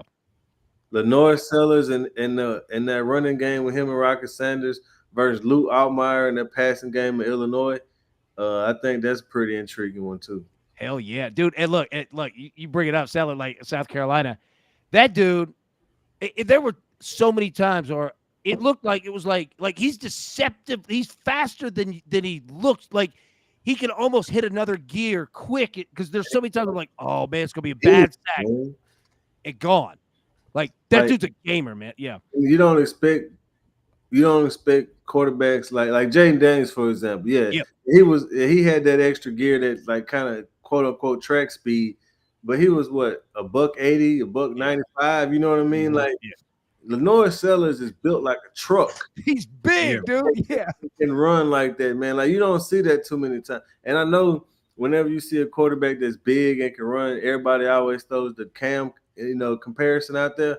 Yeah. But seriously, like I haven't seen a quarterback that big that can run that fast since Cam at Auburn. Like that. There's not. Yeah, it's like, dude, like people don't realize how big Cam Newton is. Like that dude is huge, man. Like I'm with you. And it's like once they get going, and it don't take much to get going.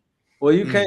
And now they're big. Like your corner ain't bringing these dudes down. Like you can't shoulder tackle that guy. No, man. You know what I mean? Like it ain't happening, man. And if you try to ankle tackle him, dude, hey, he's just right over. Like he ain't worried about. He nifty enough to where he can, you know what I mean? He can keep it down. He's faster than you. Like that's a good point, dude. Yeah, Sellers like, and shout out to South Carolina for real. Like that team. I didn't know how I felt going into the year about their head coach, about Beamer. Like there were times I like him, and other times I'm like, is he a cheese ball or is this for real? He is.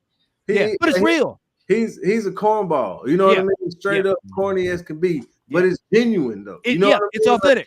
Like, it's authentic, dog. That's why I respect it, bro. Like be you. He is who he is. 100%. If you cheesy, be cheesy, dog. You know what I mean? Like just who's a bigger cornball, him or Dirkwitz? Oh man, Dirkwitz is a nah. I don't trust Dirkwitz, dude. Hey, no, that dude's got LLCs that are going to felony. Like he's got other stuff going on. Like Beamer. I think you nailed it. He is a cornball, but it's authentic, and you know from day one exactly what you're gonna get.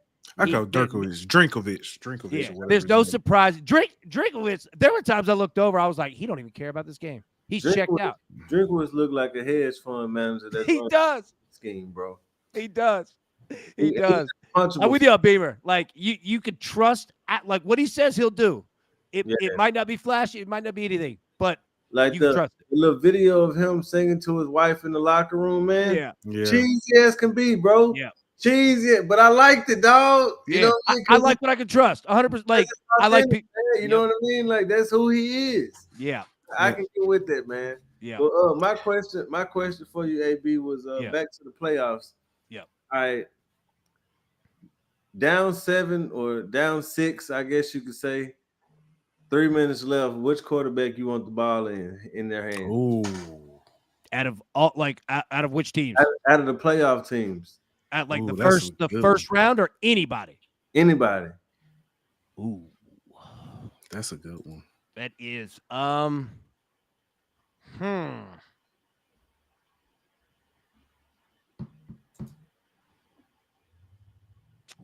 go Gabriel with Oregon. Yeah. I think that he's accurate, he's smart, and he doesn't try to do too much. Yeah, I figured when I said out of everybody that kind of gave you a cop out because yeah, and let me say this: I was gonna say it's a lot harder if I give you just the first round. Yeah, all right. So the first round, so we can answer that one. Because my answer might surprise you. I'm gonna go Klubnik at Clemson. Damn it, AB. Is that what you said?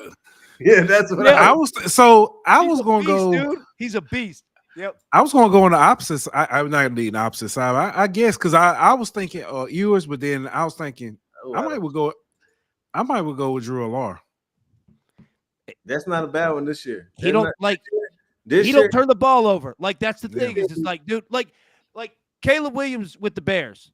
Like that parlay, that was brutal. But like people hate on him, and I get it. Like the Bears aren't good. It's the NFL, whatever. Yeah. But he doesn't turn the ball over. Like he does. Well, he'll fumble, but he don't throw picks.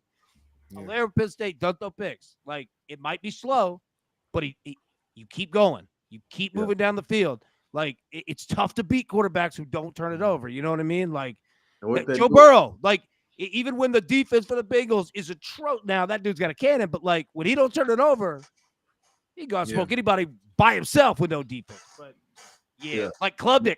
Are you going with him too? Yeah, I was going Club partially for that reason though. He don't turn the ball over, man. Nah. He's the kid's fearless. Like he's surgical, man. He's he knows where the ball's supposed to go. I think second year in Garrett Riley's offense, I think he's got a feel for it. He's got a command for it now, and he looks comfortable. And he's playing like the guy we all thought he could be, you know, coming out of high school. But back Allar, he's that new OC, which is interesting to me with him coming back another year, his second year under, I can't pronounce the dude's last name, but Andy, whatever it is, from Kansas, who they got.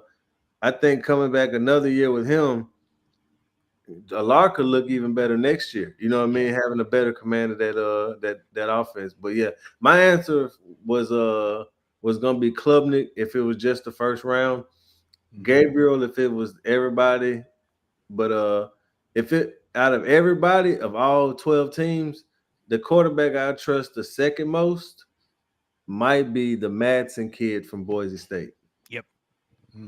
Yeah. He's Boise State. They're better than people think that they think that it's just like, oh, they run the ball. Like, you know what I mean? Like they're more than that, man. Like that kid can play. He can play. He can run and he can throw. And the thing about it is he's smart. You know, he doesn't try to do too much. Yep. You know, he doesn't try, like if he can scramble for 7 and get out of bounds, he don't try to get 9. You know what I mean? He gets that 7 and just he gets you 7. Call another day, man. But yeah, like the funny thing is, like I'm not hammering on him, but like Ohio State and Tennessee might have the quarterback. Like Nico's had a lot of like comeback wins, but I don't trust it. Like I've seen every second of it. I'm like, oh God, this could go way out of control. Like that Ohio State Tennessee game could be 9-6. Or it could be 75. What's crazy is as good as those teams are, they might be the 2 quarterbacks I trust the least. Absolutely. And it could be the 2 coaches I trust the least. These 2 coaches could do anything. Like Ryan Day could be like thinking I might get fired for like I have to go 4th and 6 on my own 20. You know, like and Heupel does that all the time. It's frightening. You know what I mean? Like with Ohio State, it's kind of I don't trust Chip Kelly as much as it is Ryan Day. Yeah.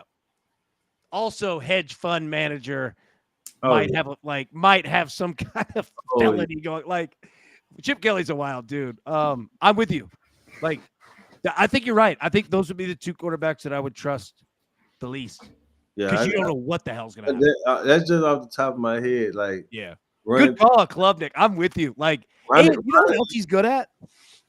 He's good, and this is what Drew Brees was great at it, of throwing deep to get pass interference calls. Put the ball exactly where it needs to be and just get that call. And he knows because he's just seen so many snaps. He's like, I know exactly what this corner is going to do. He ain't going to turn around. Yeah. and he throws it a little short to where Yep. either his receivers comes come back. back and get it or it's PI. You know what I Yep. mean? Yep. Uh-huh.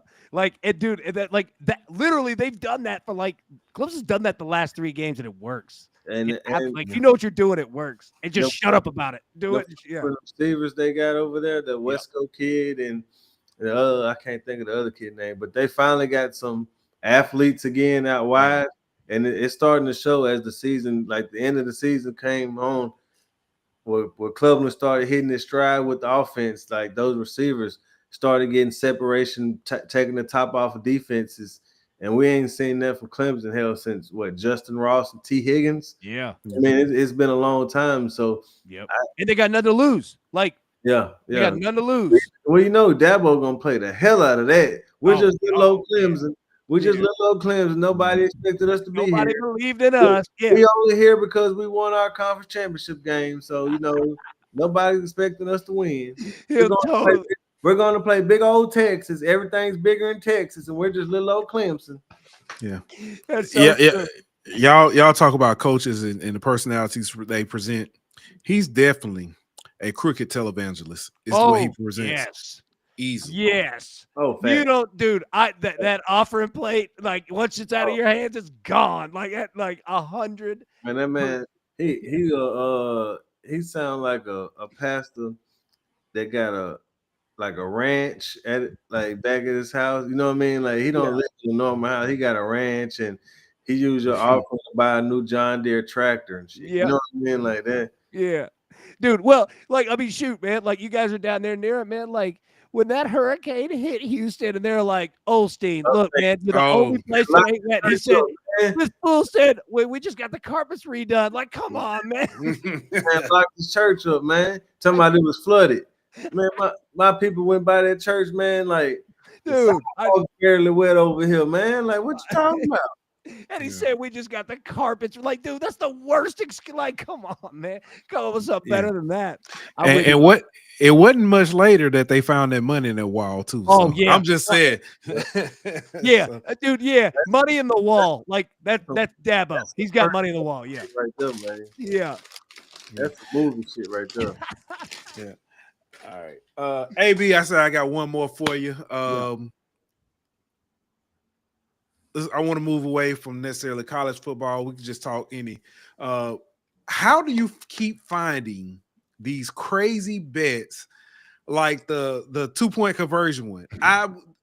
Or the punt to be down inside the 5-yard line. Yeah. Well, how do you even find time to even find these? Dude, I'll sit here, man, and pour a drink or something, and I'll just go through my phone board, and I'll just go through every single thing on like DraftKings or Bet Online, right? Like, and I'll just go through every little square, little button, right? And I'm like, well, what's under this one? You know what I mean? And then I start thinking, and for anybody watching, like, we'll bet a punt to be downed inside the 5. It's plus 200 every time. All right. And it counts for both teams. All right. So you just need one. So when you get down to it in the NFL now, like when you got 2 teams that are playing for, like the Rams and the 49ers, right? Mm-hmm. They're going to punt. Like field position matter. If it's the Titans, dog, like, hey, they ain't punting. There ain't no point to punt. You know what I mean? But like teams that have something to play for, both of these. Look, I'll go and tell you this. On Saturday, the 2 NFL games, Chiefs and the Texans, all right, Steelers and the Ravens, all of them got something to play for. They'll punt the football. You just need one, right? Like it's a fun one. But yeah, like, dude, I'll just get bored and just like scroll through it, and I'm like, does anyone know that this bet is up? Like, I bet no one has bet this. You know what I mean? Yeah. So yeah. And you just don't know. They hit every time. And it just and these punters are so good. Yeah. Like these punters are so good, and like everybody's so fast in the league that, like, I mean, they practice it so much that it's like, all right, let me just find a game where you got teams that have something to play for and conservative type coaches. Like Sean McVay, conservative old school dude. He's like, man, I got Matthew Stafford. Like, we'll get the ball back. Don't worry. Like, we ain't got to go for nothing crazy. You know what I mean?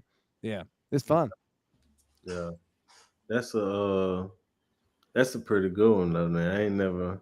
Yeah, and like exactly, and like there's so many. Like, I mean, special teams wise in the NFL, they're so good at what they do that like these punters know to punt it towards the 10.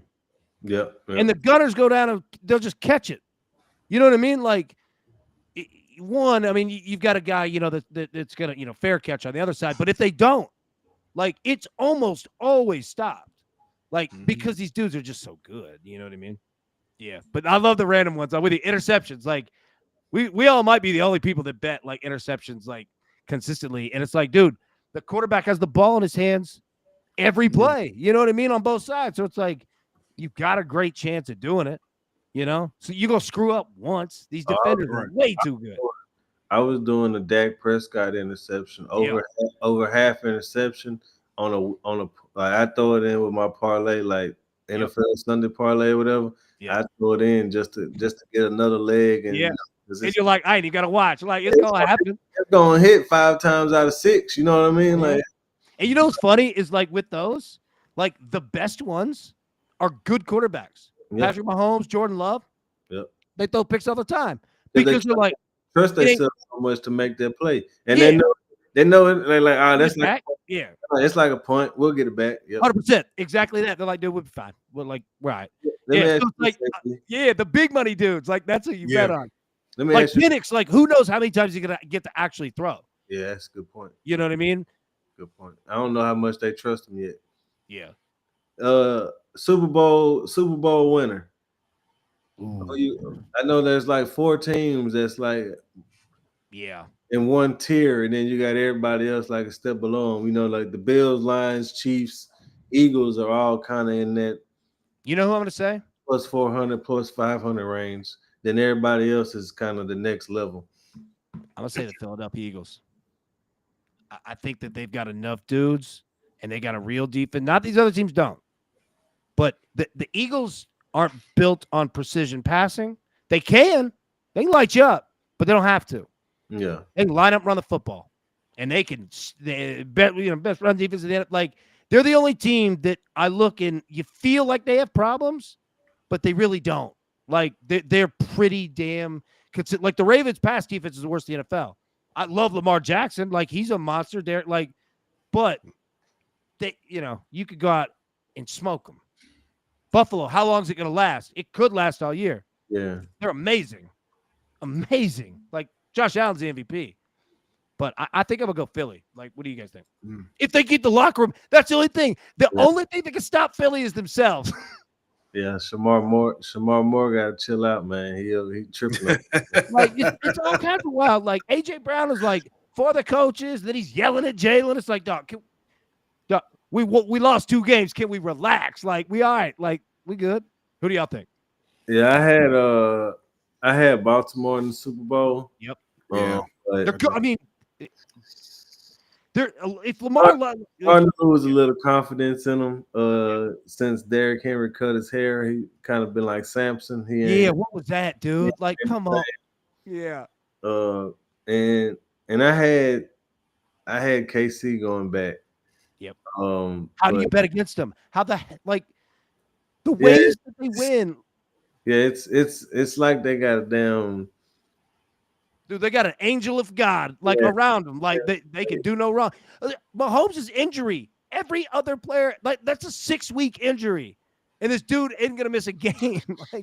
Yeah. I just don't know how long they can keep that shit up though, man. That's eventually you don't get the fumble. Like eventually the ball doesn't bounce your way. You know what I mean? And it's usually at the worst time too. So I'm gonna go. I'm gonna stick with I had Baltimore in it because I didn't think KC was gonna be sustainable all year, like for 3 years in a row. Yeah. So I'm gonna stick with Baltimore. I had Baltimore, Detroit, but God, I feel bad for them. They're just losing big dudes. Like that and fucking Dan Campbell kicking onside kicks. He's wild, dude. 11 minutes left in the game, man. Like you talk about Ryan Day and Lane Kiffin, coaches like that who are just so impulsive. Yeah, I think that might come back to hurt Detroit. Is just him being such a loose cannon over there on the sidelines. Like, You know what? Like, I didn't mean to interrupt you again, but like, I think you bring up a good point, and this is a good thing about betting. Like, you could use like more games in football are lost than they're won. Yeah. You know what I mean? Like, good coaches like Andy Reid, he just sits there. Nick Saban did it at LSU and Alabama. He's like, I'm just gonna let you screw. Like, you're just gonna screw up. You're making way too many bad. Like, I ain't even gotta do nothing. I'm just gonna step back. The good teams don't beat themselves. You know what I mean? They just let you do it. Like, they let you, and they ain't gotta beat you sometimes. They just let you beat yourself. You know what I mean? So, they just keep like you brought up Lane Kiffin. I love Lane Kiffin, but it's like, dude, you got to learn to take points, man. Like, take the points, dude. Like the Chiefs, they're like, dude, we'll get 3 points. Like, we'll kick 18 field goals. We don't care. Like, it all matters. So I'm with you on that. I'm with that. I'm gonna go for my Super Bowl. I'm gonna go Detroit versus Baltimore, and I think I'm gonna say Lamar finally gets some one. But I will say the matchup I really want to see is Detroit versus Buffalo. Yeah, just because I want to see the two most desperate fucking franchises in the NFL in the Super Bowl. They might actually turn that bitch into fight to the death. Yes, wins the Super Bowl. There will be 9 million people. Like, you're right. Like, it'll be a war zone. And we talk about like if it were those two, and we talk about like the team like desperate, like, and the fan base that wins. No, it's the fan base that loses. Like, if the Bills get away. Like, they finna burn. They finna start burning the city. You know what I mean? That'd be wild. What about you? Who you got? So originally, I had Baltimore, Detroit. Baltimore's been good. I don't like how they've looked as of late, especially now they started playing a lot more stiffer competition. It's funny. UNLV Cal, they just down to playing at the 2. So Did they? There we go. There you go. Then I was going with Buffalo, Detroit, but with Detroit having all the injuries this late, I'm thinking it's Buffalo, Philly. I think that'll be a fun win, and it would be a great one. Here's a question: the hell do we do with the Vikings? They're good. I'll say this: they remind me like what they do. Like when you guys started the show and you were talking about Nuss, right? Mm-hmm. And you're talking about his rushing. You're like minus 46, but like like the ideal with Nussmeier is the same thing as Sam Darnold. Like, go out, be good, solid. Don't throw any picks. Let's run the football. Play some defense. You know what I mean? Like, that works. What do we do with Green Bay? They're good. Like, the NFC is brutal. Like, Baltimore, like, Buffalo could do something stupid, and Lamar's like, oh, I can toast every. You know what I mean? Like, Mahomes gets hurt and Buffalo does something dumb. Lamar's that good. The NFC is gonna be crazy, man. Like, it's gonna be fun though. It's gonna be interesting, man. I think you talked about Minnesota shit. Can't sleep on Green Bay either. Yeah, like Minnesota's defense is so good. Like Flores, man. Oh my God! Like, whoever gets him is a heck. Like, I know like the legal stuff and all that going on, but like he is. But and I don't know if there's any Dolphins fans, but like him calling him soft, and then they go like to case they can't play in the cold and nothing. He's like, yeah, I told you. Like, bitch is soft. Like I thought. Like, yeah, for real. He's a hell of a coach, dude. I wish the Saints would just make that call. I know they don't. I know that they're gonna probably ride with Riz. Really? I swear they do. Why? Like, because they're not serious about winning. Yeah. Damn. Don't get started on the Saints, dog. Give me Flores would do work down there, like, because there's pieces you know what I mean? Like, there's buildable. I take fucking Vrabel. I mean, oh my God, look, I'm telling you, as somebody who's been like, Mike Vrabel got screwed in every way imaginable. He got fired because he told the owner, everyone around me is an idiot, and it's gonna screw us. And he was right. They fired all of them. Like, Mike Vrabel just wants a little power, like, to make decisions because he had psycho morons around him. Like, can you blame him? I think I mean, Riz might not be out the picture, but I think losing this last weekend hurt his case a little bit. Yeah. But I think they're gonna go with Aaron Glenn or somebody like that, man. Somebody like Aaron Glenn. He's played. I mean, he's been a coach in the franchise before. That Mickey Loomis and the GM and all the front office know him, so it's a safe, comfortable hire, man. They're not gonna go get nothing against Aaron Glenn. I think he's a great DC, but I don't know if he's ready to be a head coach. They're not gonna go get the best candidate. They're gonna go get somebody they're comfortable with, who ain't gonna rock the boat and push back too much. That makes sense. That's not Mike Vrabel. Like that. I.e. Dennis Allen. You know what I mean? Like that's 100%. like, Yep, 100%. Yeah. Damn. All right. Well, man, AB, look, we've taken up way too much of your time. Thank you so much. Appreciate you, brother. Hey, man, I appreciate y'all. Hey, we gotta run it back, man. I'll drive the line. Like, we gotta have y'all on for sure, dude. Like, I'll talk with we gotta get Coach on here too. You know what I mean? Hey, yeah. WNBA, when it rolls around, listen, this man. Okay, you crush it. You got it.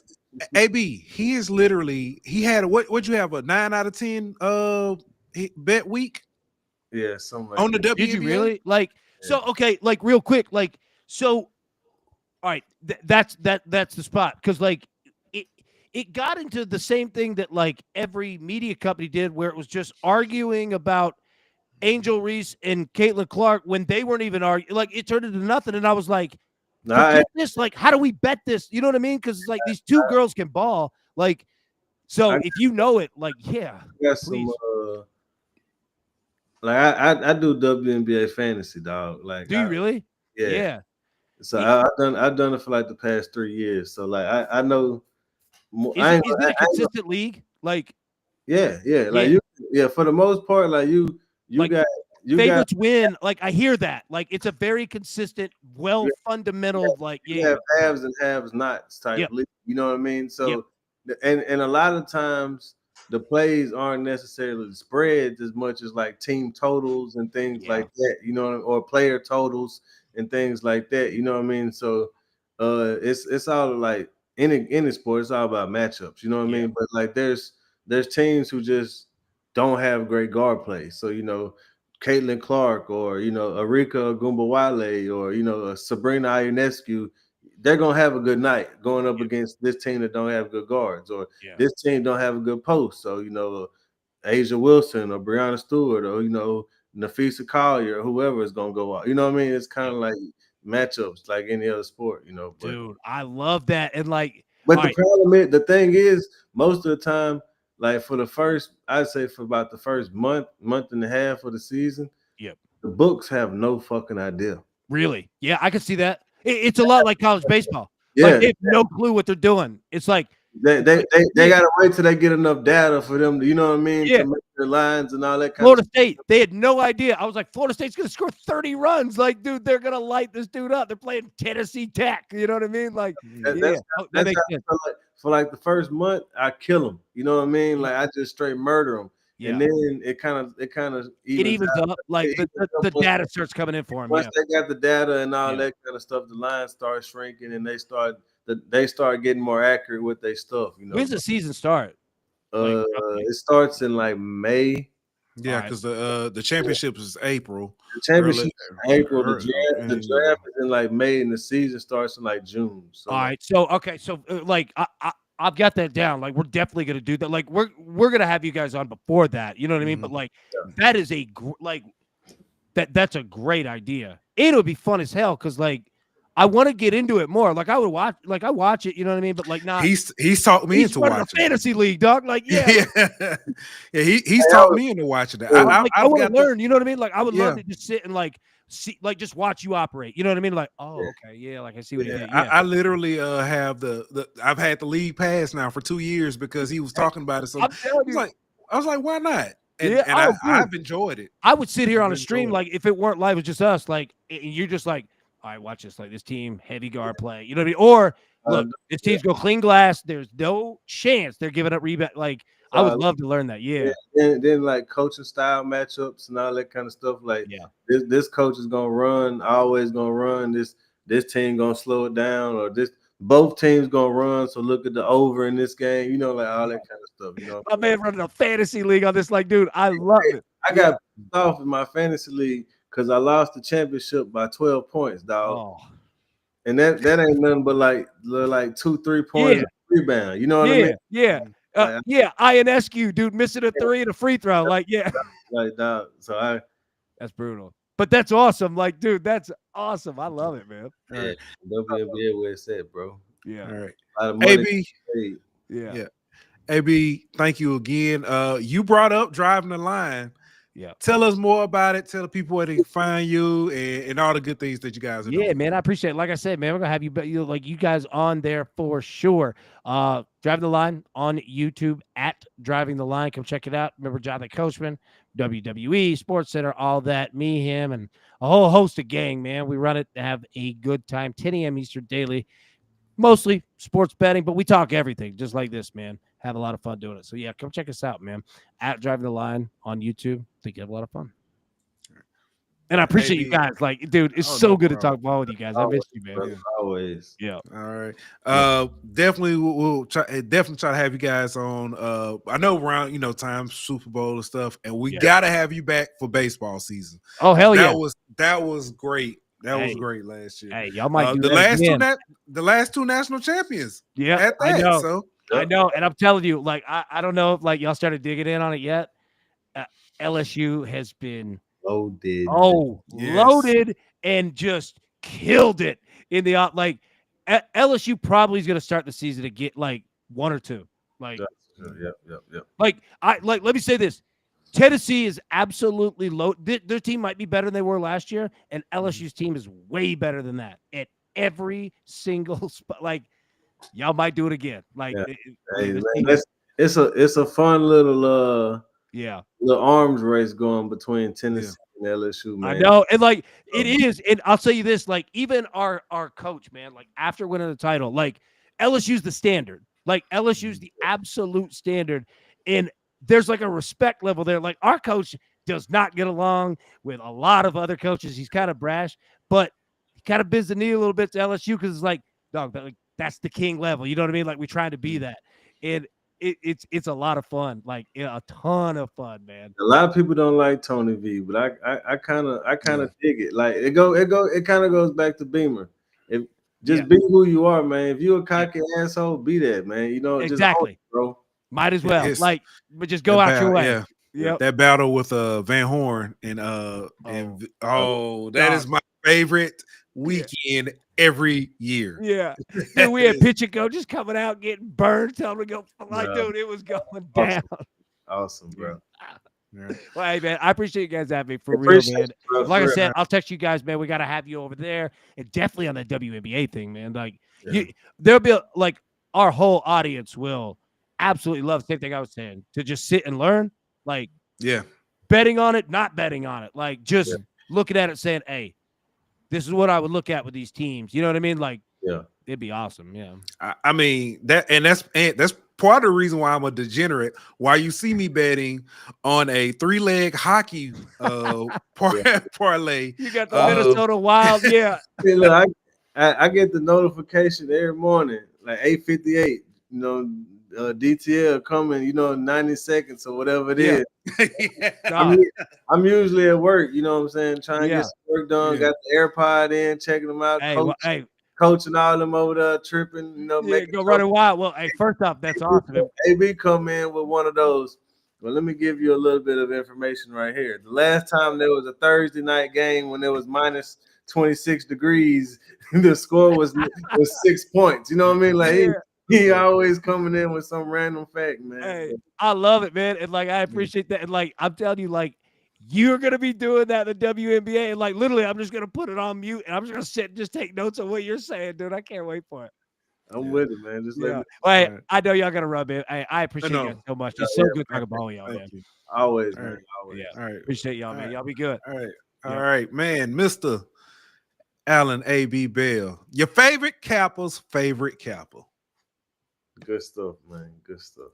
Yes, sir. Man, we got some quick hitters, and we get up out of here because it's bringing on Great conversation, though. Great conversation. Mike Vick, Norfolk State. I like it, man. But I like it, but I'm gonna tell you the problem I got. Did you hear how kind of Norfolk State even kind of got put on the radar? Or how Mike Vick got put on the radar? Wow. He came and volunteered for one of the camps, football camps they had. So what's up? And I mean, that's good, but when you think about it, Coach Dawson, Odom, yeah. And probably invited him and then to take his job. Yeah. Well, nah, man, it's good for him. I heard our good friend Erica say that she thinks that Mike Vick will be more of a Eddie George type regime than a Dion type regime. Yeah, because Eddie George never coached before. No.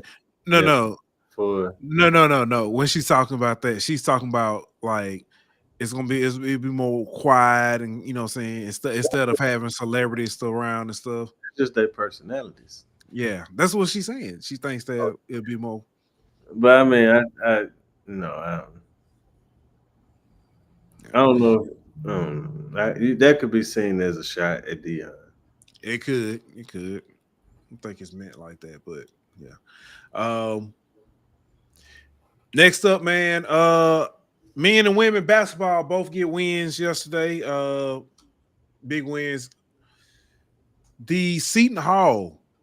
How big of a victory was that? Because I get they won and stuff, but is that where the Seton Hall's women's team sit on the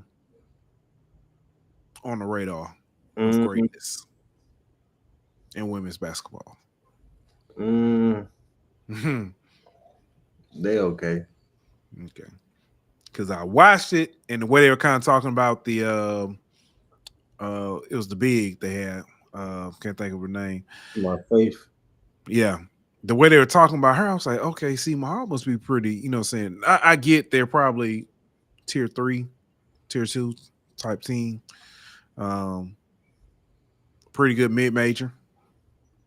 But I wasn't exactly sure. So nah, they're okay. All right. LSU men blowout victory over Stetson, 99-53. No, Stetson Bennett. I mean, got beat like it. So yeah. And that's about it, man. That's all I got for the evening. I was gonna take calls, but it's late. Yeah. Y'all call us the weekend or Sunday rather. Danny put in a little like Atkins. Yeah. Auburn said she hate to see that. Also, you posted Jones, Andrew Jones from Grambling, headed to South Carolina. I actually like that fit. I wish he was at LSU. I like that fit at South Carolina. That'll be interesting. Yep. Interesting. All right. Anything else? Nah, that's it for me, man. Yeah, it's time to go grab something to eat. It's late too. Finish watching the thing. But thank you everybody for tuning in. Truly appreciate it. Thank you, Allan Bell, for stopping through. We'll be back on Sunday. Like that. We out. This show was presented by betonline.ag.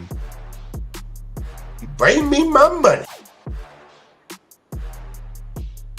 You can find the Golden Boot Podcast on YouTube at Golden Boot. On Twitter at Golden Boot. On Instagram at Golden Boot. On Facebook at the Golden Boot Pod. On TikTok at Golden Boot. Or listen on all streaming platforms. Golden Boot!